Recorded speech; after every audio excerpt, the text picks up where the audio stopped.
Merci beaucoup, Valérie. Et thank you to all of our panelists. We'll now proceed to the Q&A session. And because of time, we have only chosen 2 to 3 questions to be answered live, but rest assured that the rest of the questions will be answered after the webinar on our website.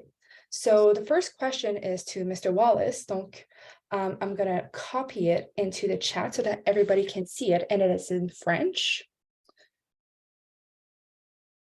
How do we get the paint industry to make all their paints VOC free, especially those with colors? Benjamin Moore would be the only paint in North America, I presume, that is truly VOC free. The reason the colors used to color the white paint are water-based and VOC free, unlike the competitors who all use oil-based VOC free. So their communications are truthful for the white paint, but they say nothing about the paint colorants. As a consumer, we think we are buying a VOC free product when it is not quite the case. I'm not a scientist, but how can we get them to be more transparent and stop telling half-truths? That's an excellent question. As I tried to mention in the presentation, unless you have data, it's impossible. So we have to stop conditioning ourselves to reading the labels per se, low COV, zero COV, and really ask for figures. Give me the figures. Say, I want to know what the numbers are, what the figures are, the real numbers on the can, so that I can then take a decision.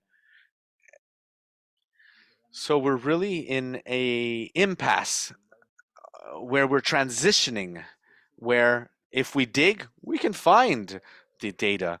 Sometimes that is. But as you mentioned, it's not transparent at all. But we are already, like I said, in a position where things are moving forward and the industry is transforming and is leaving the qualitative mode and is becoming much more quantitative in its approach. So that's good news, at least.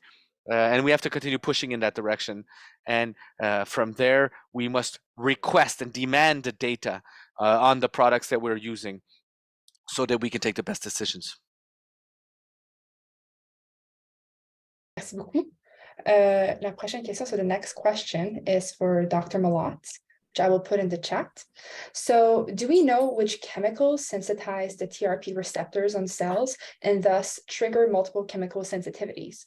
Can these chemicals be labeled as sensitizers, just as you have carcinogens, etc.? Good question. I mentioned 2 types of receptors, TRPV1 and TRPA1. The TRPV ones were most studied, but I came across a list of more than 130 different chemicals that sensitize TRPA1. Whether or not these chemicals are responsible for the development or the onset, the triggering, the sensitization in MCS is not known.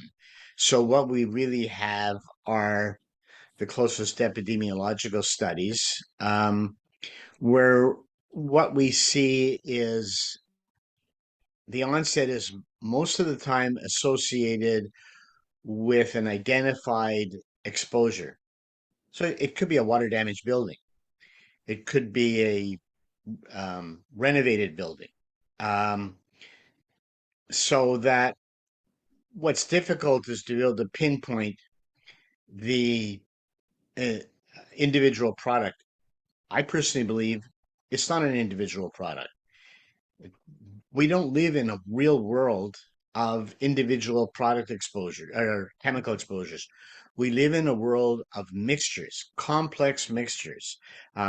Repeated exposure to off-gassing of building materials in a new or renovated building is complex, and we can't. I don't think we're ever going to isolate the individual products that are causing the sensitization to occur. Perfect. Thank you very much. The next question is again for Mr. Wallace.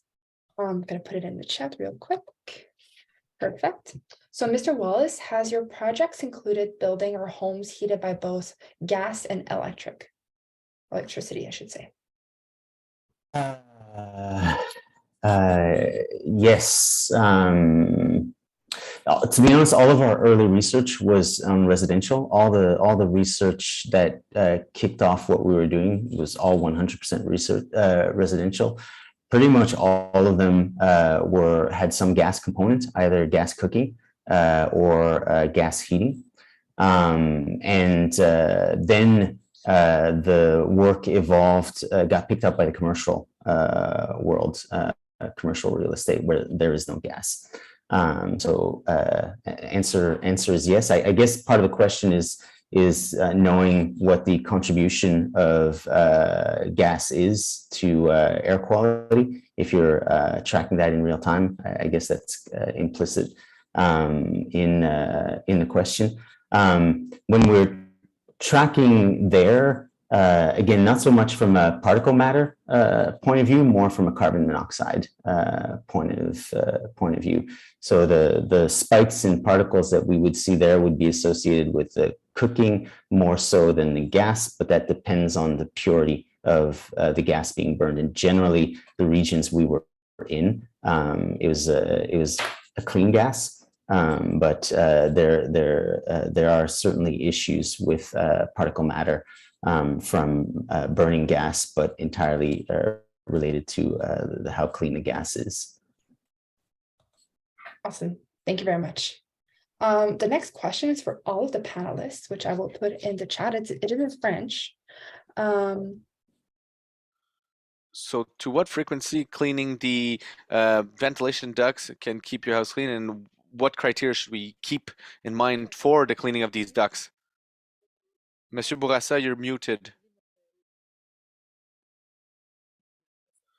Obviously, it will depend on the level of hygiene in the environment which the air is found of each of those rooms, for example.